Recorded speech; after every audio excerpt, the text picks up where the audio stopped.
Madame est servie était l'une des sitcoms les plus regardées à la télévision, propulsant ses acteurs au rang de stars du jour au lendemain. Mais le temps change tout. Certains acteurs ont vieilli de façon spectaculaire, d'autres ont été confrontés à de graves maladies, et d'autres encore ont définitivement tourné le dos à la célébrité. Aujourd'hui, nous comparons les acteurs d'hier et d'aujourd'hui. Croyez-moi, certaines de ces transformations sont tout simplement incroyables. Katherine Helmond dans le rôle de Mona Robinson. Nous commençons avec Katherine Helmond, l'actrice qui incarnait Mona Robinson, l'inoubliable mère d'Angela Bauer, dans Madame est servie. À 55 ans, son personnage apportait une énergie audacieuse et imprévisible qui a contribué à enrichir l'histoire de la famille Bauer. Grâce à son sens du timing impeccable et à son jeu audacieux, Mona est rapidement devenue l'un des personnages les plus appréciés des téléspectateurs. Malheureusement, cette vie remarquable a pris fin. Katherine Helmond est décédée le 23 février 2019 à l'âge de 89 ans, après avoir lutté contre la maladie d'Alzheimer durant ces dernières années. Elle s'est éteinte paisiblement à son domicile de Los Angeles. Son mari, David Richard, avec qui elle avait partagé plus de 57 ans de sa vie, raconta plus tard que la nuit de son décès, il avait levé les yeux et aperçu un demi-lune dans le ciel, décrivant ce moment comme si la moitié de sa propre vie venait de s'évanouir. Mais bien avant que le public ne la connaisse sous le nom de Mona Robinson, Helmond avait déjà enduré des décennies de lutte. Élevée au Texas après le divorce de ses parents, elle a grandi dans la pauvreté et a commencé à travailler très jeune pour subvenir aux besoins de sa famille. Lorsqu'elle a déménagé à New York pour tenter sa chance comme actrice, la vie était difficile. Elle nettoyait les toilettes, réparait les costumes et acceptait tous les petits boulots en coulisses qu'elle pouvait trouver pour rester près du théâtre. Cette détermination a fini par porter ses fruits lorsqu'elle a acquis une notoriété nationale grâce à la sitcom à succès Soap, où son interprétation de Jessica Tate a fait d'elle une star de la télévision, suivie plus tard par des rôles notables au cinéma dans Brazil et Overboard. Sa vie personnelle a connu ses propres chapitres compliqués. Helmond a d'abord été mariée à George N. Elle épousa Martin, mais leur mariage se termina par un divorce au début des années 1960. Peu après, elle rencontra David Richard Christian, un homme beaucoup plus jeune qui allait devenir l'amour de sa vie. Malgré le scepticisme de leur entourage, leur relation dura plus de 50 ans. Ils n'eurent jamais d'enfants. Pourtant, leur union demeura remarquablement forte jusqu'à la fin.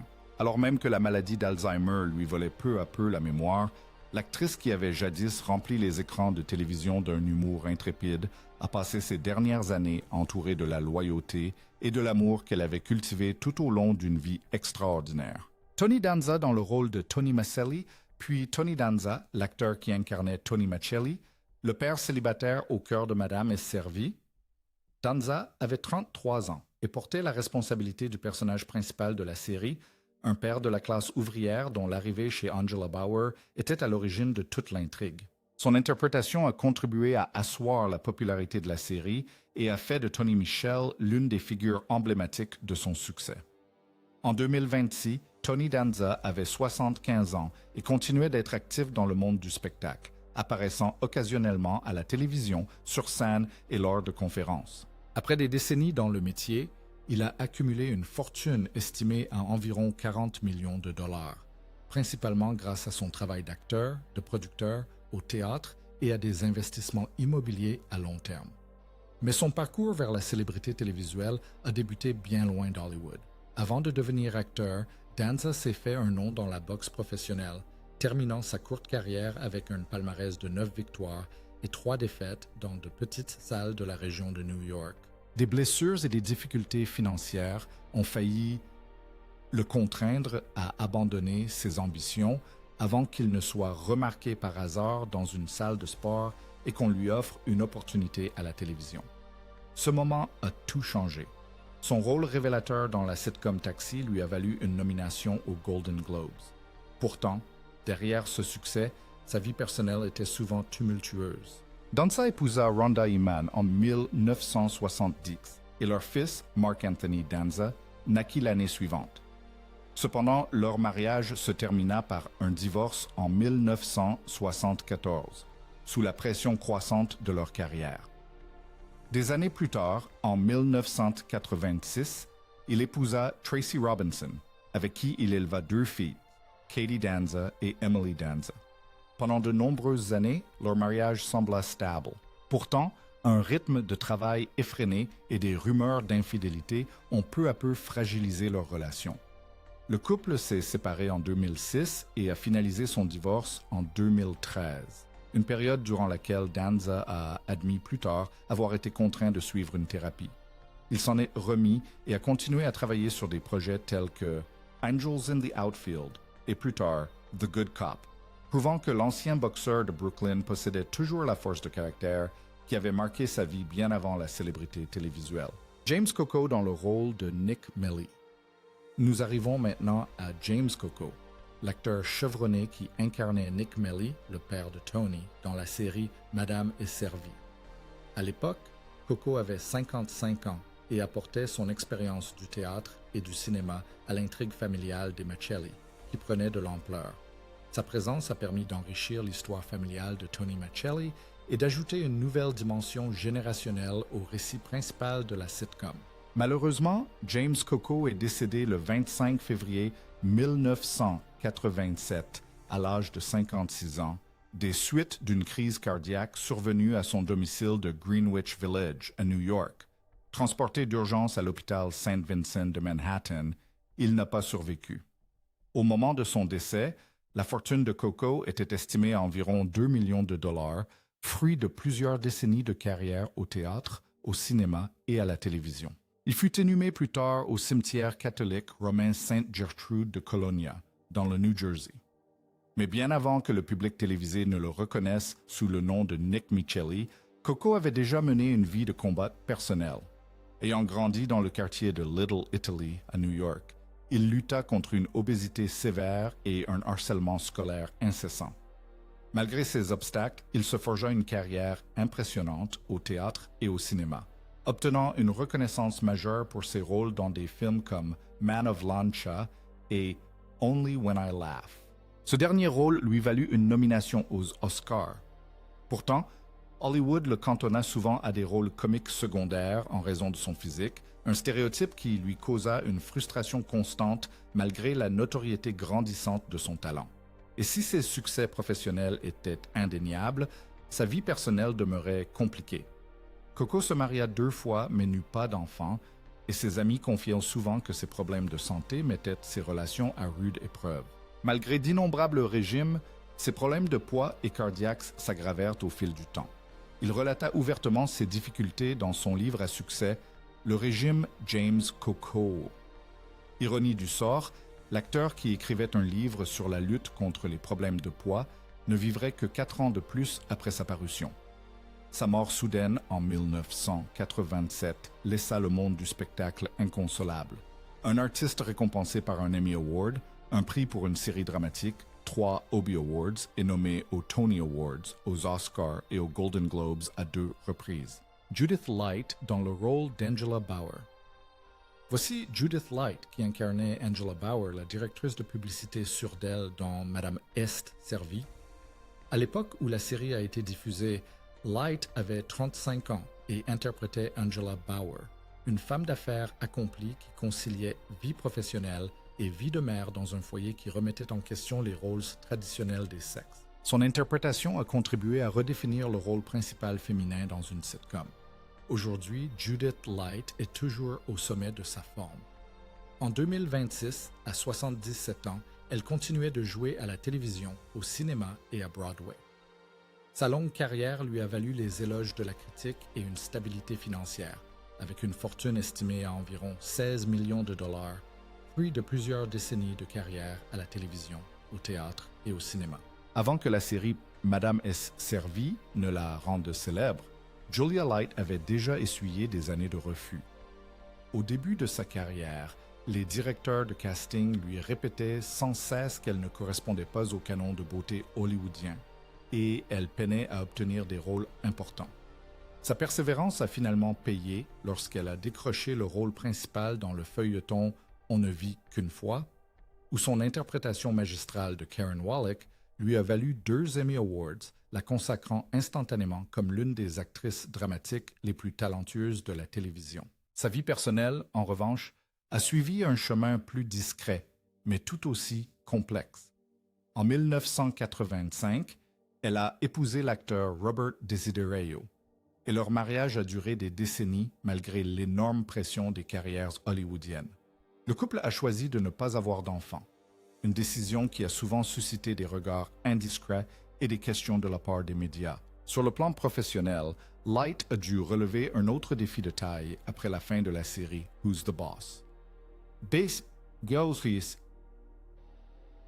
Plusieurs projets télévisés ont échoué et le travail s'est soudainement raréfié, mais elle s'est réinventée sur les planches, offrant des prestations époustouflantes dans d'autres villes du désert et devant un public nombreux, ce qui lui a valu 2 Tony Awards consécutifs. Ce retour remarquable a transformé sa réputation de star de sitcom en celle d'une des actrices les plus respectées de Broadway, prouvant que la carrière de Judith Light était loin d'être terminée. Alyssa Milano dans le rôle de Samantha Michelli. Nous commençons avec Alyssa Milano, qui interprète Samantha Michelli, la fille de Tony Michelli, qui emménage avec son père chez Angela Bauer dans Madame est servie. Milano n'avait que 11 ans à l'époque et est devenu ce jeune personnage dont l'évolution a contribué à façonner la relation père-fille au cœur de la série.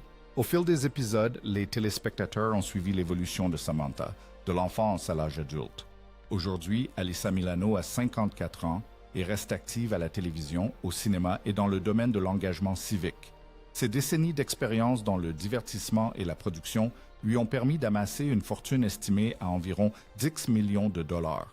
Elle continue de travailler pour la télévision et de s'engager dans des campagnes sociales tout en élevant ses 2 enfants avec son mari, David Bugliari, agent artistique qu'elle a épousé en 2009.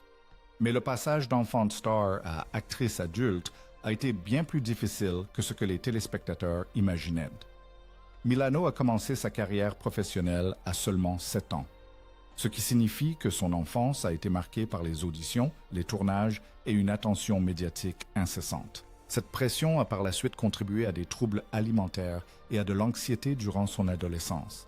Après la fin de la série Madame est servie, elle a souffert d'être cantonnée à des rôles stéréotypés et de nombreux refus avant de relancer sa carrière grâce à des rôles dans Melrose Place, puis dans la série à succès Charmed, diffusée pendant 8 saisons, de 1998 à 2006, qui a relancé sa carrière.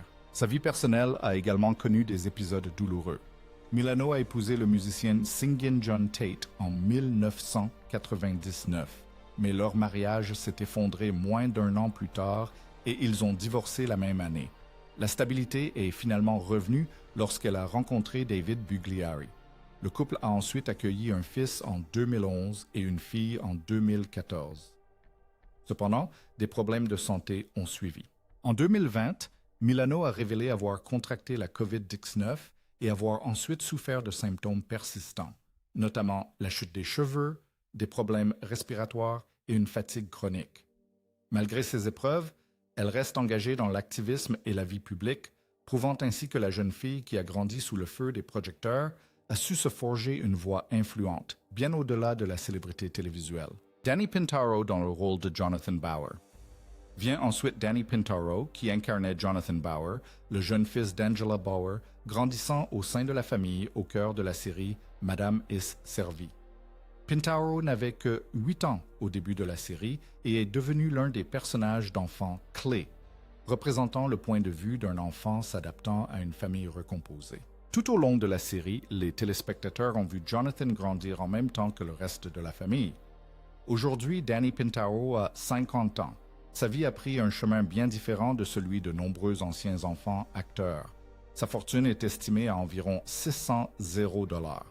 Au fil des ans, il a exercé divers métiers en dehors d'Hollywood, notamment gérant de restaurants, vendeur de produits Tupperware et technicien vétérinaire, tout en revenant occasionnellement au métier d'acteur. Mais les années qui suivirent la fin de la sitcom furent extrêmement difficiles.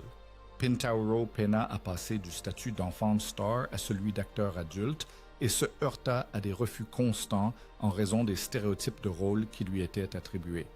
La perte soudaine de sa notoriété et de ses ambitions le plongea dans la dépendance à la méthamphétamine, le forçant à quitter définitivement Hollywood. Déterminé à reconstruire sa vie, il entreprit par la suite des études supérieures et intégra l'université de Stanford, où il étudia l'anglais et le théâtre. Sa vie personnelle est ensuite devenue un sujet de controverse publique. En 2015, Pinto a révélé être séropositif depuis 2003, un diagnostic qu'il avait gardé secret pendant 12 ans par crainte de la stigmatisation. Il a épousé Will Tabars en 2014, mais leur union s'est soldée par une séparation. La vie a continué de le mettre à l'épreuve lorsqu'il a été victime d'un grave accident de scooter en 2024, nécessitant une intervention chirurgicale. Pourtant, il est progressivement revenu au métier d'acteur avec des projets tels que A Country Christmas Harmony. 2022 et parle désormais ouvertement de sensibilisation au H et de guérison de la toxicomanie, transformant une vie autrefois assombrie par le secret en une vie centrée sur la résilience et l'honnêteté. Rhoda Gemignani dans le rôle de Madame Rossini. Nous retrouvons Rhoda Gemignani qui interprétait Madame Rossini, la voisine italienne au franc-parler qui interagissait souvent avec la famille Machelli dans Madame Est servie. Âgée de 44 ans, Gemignani est devenue l'une des figures récurrentes du quartier, contribuant à enrichir le quotidien de la famille principale. Son personnage apportait une présence familière supplémentaire, rendant la communauté autour des familles Bauer et Machelli plus authentique. Aujourd'hui, Rhoda Gemignani a 86 ans. Après une longue carrière principalement axée sur les seconds rôles, elle s'est retirée de la vie publique. Ses décennies de travail à la télévision et au cinéma lui ont permis d'amasser une fortune estimée à environ $1 million grâce à ses apparitions régulières dans des sitcoms, ses petits rôles au cinéma et ses personnages secondaires. Bien avant que le public ne la reconnaisse comme Madame Rossini, la vie de Gemignani avait déjà été marquée par l'adversité. Élevée dans une famille modeste de Philadelphie, elle connut la pauvreté après le décès de son père alors qu'elle était encore jeune.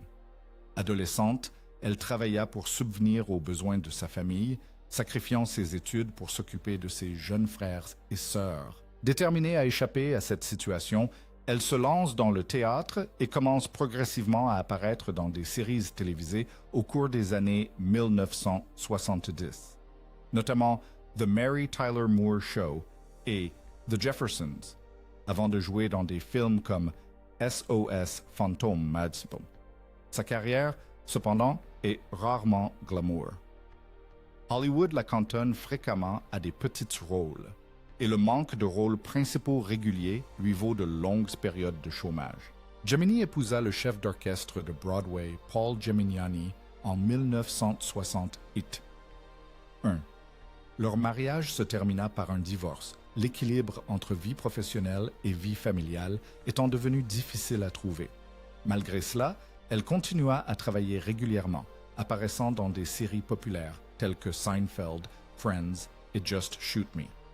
Sa persévérance pendant des décennies lui valut une réputation discrète d'actrice de second rôle fiable à la télévision, contribuant à donner de l'authenticité à d'innombrables sitcoms. Earl Bowen dans le rôle de Jim Peterson. Nous avons fait appel à Earl Bowen, qui incarnait Jim Peterson, l'ex-mari d'Angela Bauer et le père de Jonathan dans Madame Est servie. Bowen avait 43 ans lorsque son personnage a compliqué le passé d'Angela et ajouté des tensions à l'intrigue familiale autour de la famille Bauer. Il a permis de dévoiler les origines d'Angela avant l'arrivée de Tony Micheli. Earl Bowen est malheureusement décédé le 5 janvier 2023 à l'âge de 81 ans, des suites d'un cancer du poumon diagnostiqué fin 2022. Il s'est éteint à Honolulu, à Hawaï. Au moment de son décès, sa fortune était estimée à environ $3 millions, fruit de plusieurs décennies de carrière d'acteur et de doublage. Marié à l'actrice Carol Keane depuis 1970, il était le père d'une fille. Carol Keane est décédée d'un cancer des ovaires en 2001, à l'âge de 58 ans. Des années plus tard, en 2008, il épousa sa seconde femme, Kathy, avec qui il resta jusqu'à son décès. Mais bien avant son apparition dans la sitcom, Bowen avait déjà consacré des années à bâtir une carrière à la télévision et au cinéma. Né à New York et ayant souvent déménagé durant son enfance, il eut du mal à nouer des amitiés durables. Finalement, il se tourne vers le cinéma et se forge une solide réputation d'interprète de personnages. Il acquiert une renommée internationale grâce à son rôle du docteur Peter Silverman dans Terminator 1984 et Terminator 2, Le Jugement dernier 1991, deux films devenus des classiques de la science-fiction qui le font connaître du monde entier. Sa carrière s'oriente ensuite vers le doublage, notamment dans les séries animées et les jeux vidéo, où il prête sa voix à de nombreux personnages. Pourtant, son travail n'a pas toujours été stable, et les périodes de chômage ont engendré des difficultés financières et émotionnelles. Malgré ses hauts et ses bas, Bowen s'est resté fidèle à sa passion pour le métier d'acteur pendant des décennies. À sa disparition en 2023, il avait bâti une carrière remarquable à la télévision, au cinéma et dans le doublage, influençant discrètement plusieurs générations de téléspectateurs et de joueurs. Walter Olkowicz dans le rôle de Tiny McGee. Vient ensuite Walter Hollowitz, qui incarnait Tiny McGee, une connaissance rude et intimidante liée à l'univers plus large des personnages de Madame Estservi. Hollowitz avait 39 ans lorsqu'il a apporté sa présence reconnaissable d'acteur de caractère à la distribution grandissante de personnages secondaires de la sitcom. Sa brève apparition a enrichi l'univers de la série d'une personnalité haute en couleur. Malheureusement, Walter Hollowitz est décédé le 6 avril 2021 à l'âge de 72 ans des suites de problèmes de santé chroniques ayant entraîné une grave infection. Il s'est éteint à Rita, en Californie, et ses cendres ont été remises à sa famille après incinération. Au moment de son décès, sa fortune était estimée à environ $1 million, fruit de plusieurs décennies de travail comme acteur de second rôle à la télévision et au cinéma. Mais sa vie n'avait jamais été facile. Ayant grandi dans un foyer modeste et souffrant de problèmes de santé chroniques, Hollowitz a dû faire face à de nombreux obstacles dès son plus jeune âge. Il a patiemment construit sa carrière à Hollywood grâce à de petits rôles, finissant par se faire connaître du grand public grâce à ses prestations dans des séries comme Twin Peaks et la sitcom Grace Under Fire. Son physique robuste le cantonnait souvent à des rôles de personnages durs ou excentriques, mais lui conférait aussi une présence marquante à l'écran. Ces dernières années furent marquées par de graves problèmes de santé. Après une opération du genou vers l'an 2000 qui le laissa handicapé, sa santé continua de se détériorer et son fils, Zach Hollowitz, prit la décision extraordinaire de quitter l'école pour s'occuper de lui durant ces années difficiles. Malgré les épreuves, l'œuvre d'Hollowitz a continué de toucher les amateurs de films et de séries cultes.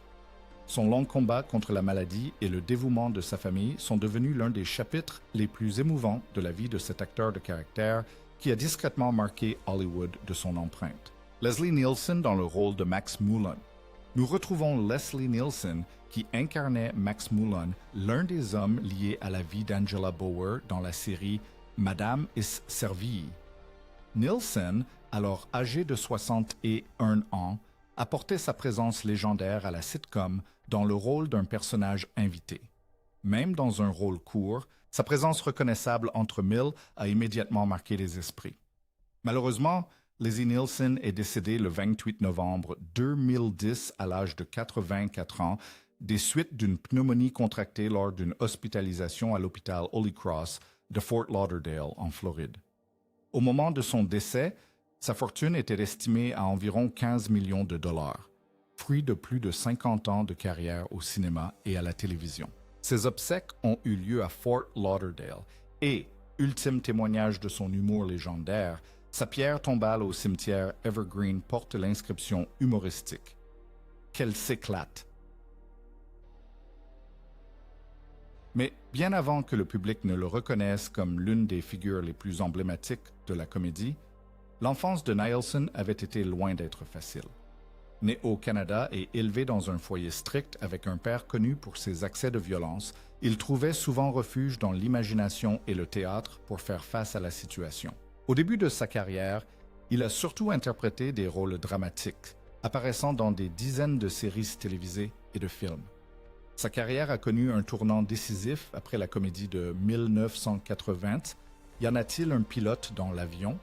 qui l'a propulsé au rang d'acteur comique légendaire et lui a ensuite valu un succès international grâce à la série de films Y a-t-il un flic pour sauver le président? 1988-1994. Sa vie personnelle a également connu de nombreux bouleversements. Nayelin épousa Monica Boyard en 1950, mais le mariage se termina par un divorce en 1956. Il épousa ensuite Alexander Ullman en 1958, avec qui il eut 2 filles, mais le mariage prit fin en 1973. 2 autres mariages suivirent, d'abord avec Brooks Oliver, puis avec Barbary Earl, qu'il épousa en 2001 et avec qui il resta jusqu'à sa mort. Dans ces dernières années, Nielsen partageait son temps entre ses résidences de Floride et d'Arizona, continuant à travailler malgré une perte auditive nécessitant le port d'appareils auditifs et une arthrose du genou. Même octogénaire, il continuait de se produire sur scène et de plaisanter avec ses collègues, laissant derrière lui une carrière qui a fait de lui l'un des acteurs comiques les plus appréciés de sa génération. Robert Mandan dans le rôle de Reed Hamilton. Vient ensuite Robert Mandan, qui incarnait Reed Hamilton, le petit ami sophistiqué et fortuné d'Angela Bower dans Madame est servie. Mandan, alors âgé de 59 ans, interprétait un cadre supérieur prospère dont la relation avec Angela fut à l'origine de l'une des complications amoureuses les plus mémorables de la série. Son personnage a introduit une dynamique très différente dans la vie d'Angela et a brièvement mis à l'épreuve le lien naissant entre Angela et Tony. Robert Mandan est décédé le 29 avril 2018 à l'âge de 86 ans des suites d'un cancer de la prostate. Il s'est éteint à Los Angeles, en Californie. Au moment de son décès, sa fortune était estimée à environ 2 millions de dollars, fruit de plusieurs décennies de carrière à la télévision et au théâtre. Après sa mort, son corps a été incinéré et ses cendres ont été remises à sa famille. Mais le parcours de Mandan vers le succès télévisuel a débuté à une époque bien plus difficile. Ayant grandi pendant la Grande Dépression, sa famille a connu des difficultés financières et la stabilité était un luxe rare. Il s'est finalement tourné vers le théâtre et a commencé à se faire un nom sur les planches et à la télévision. Sa percée a eu lieu avec la sitcom à succès Soap, où il incarnait le personnage arrogant mais divertissant de Chester Tate, un rôle qui l'a rendu célèbre, mais qui l'a aussi cantonné pendant des années à des rôles similaires. Sa vie personnelle était plus stable que ne le laissait supposer nombre de ses personnages. Mandan épousa Cher Mandan en 1963 et leur mariage dura 55 ans, jusqu'à son décès en 2018. Malgré les difficultés professionnelles liées à des rôles stéréotypés, il continua à jouer à la télévision et au théâtre, notamment à Los Angeles, où il reçut des prix Ovation et LA Weekly. Même dans ces dernières années, il est resté dévoué à son art, laissant derrière lui une longue carrière qui a discrètement façonné plusieurs décennies de comédie télévisée américaine. James Hampton dans le rôle d'Herb. Nous en venons maintenant à James Hampton, connu pour son rôle d'Herb dans la série Madame est servie, un personnage secondaire qui gravitait autour de la famille Bauer. James Hampton, âgé de 48 ans, apportait un visage familier supplémentaire à l'univers d'Angela et Tony, s'inscrivant dans la continuité de sa longue carrière télévisuelle, bâtie au fil des décennies grâce à des rôles de composition. Malheureusement, James Hampton est décédé le 7 avril 2021 à l'âge de 84 ans, des suites de complications liées à la maladie de Parkinson à son domicile de Fort Worth, au Texas. Au moment de son décès, sa fortune était estimée à environ 1 million de dollars, accumulée grâce à une longue carrière d'acteur, de réalisateur de télévision et de scénariste. Il laisse derrière lui son épouse, Mary Dee, qu'il avait épousée en 2002, et leurs 3 enfants, James, Andrea et Frank. Mais bien avant que le public ne le reconnaisse à la télévision, les premières années de Hampton furent marquées par l'instabilité et des changements constants. Né à Oklahoma City et ayant grandi à Dallas, il a connu l'incertitude de l'Amérique en temps de guerre avant d'étudier l'art dramatique à l'Université du Nord du Texas. Après avoir exercé divers petits boulots, notamment garde du corps, barman et photojournaliste, il a servi dans l'armée américaine en Allemagne. Même après avoir connu le succès, sa carrière a rarement échappé à l'écueil du casting. Hampton s'est fait connaître du grand public grâce à son rôle du clairon maladroit Hannibal Dobbs dans Froop et a ensuite joué dans des films tels que Plein la gueule, Teen Wolf et Sling Blade. Bien que ces rôles lui aient assuré un travail régulier, Hollywood l'a souvent cantonné à des personnages secondaires comiques plutôt qu'à des rôles principaux. Pourtant, au fil des décennies passées à la télévision et au cinéma, Hampton a discrètement bâti une carrière qui a fait de lui un visage familier pour plusieurs générations de téléspectateurs. En revoyant la série télévisée Madame est servie, 1984-1992, on comprend que derrière les rires et les moments familiaux se cachaient des acteurs dont la vie était souvent bien plus complexe que celle des personnages que nous voyons à l'écran. Certains ont poursuivi de longues carrières, tandis que d'autres ont dû affronter la maladie, le deuil et des épreuves dont les téléspectateurs ignoraient souvent l'existence. Quelle anecdote concernant les acteurs de Madame est servie vous a le plus surpris? Partagez-la avec nous dans les commentaires ci-dessous. Et si ce retour sur la série vous a plu, n'oubliez pas de liker, de vous abonner et d'activer les notifications pour ne manquer aucune histoire sur les acteurs de vos séries télévisées cultes préférées.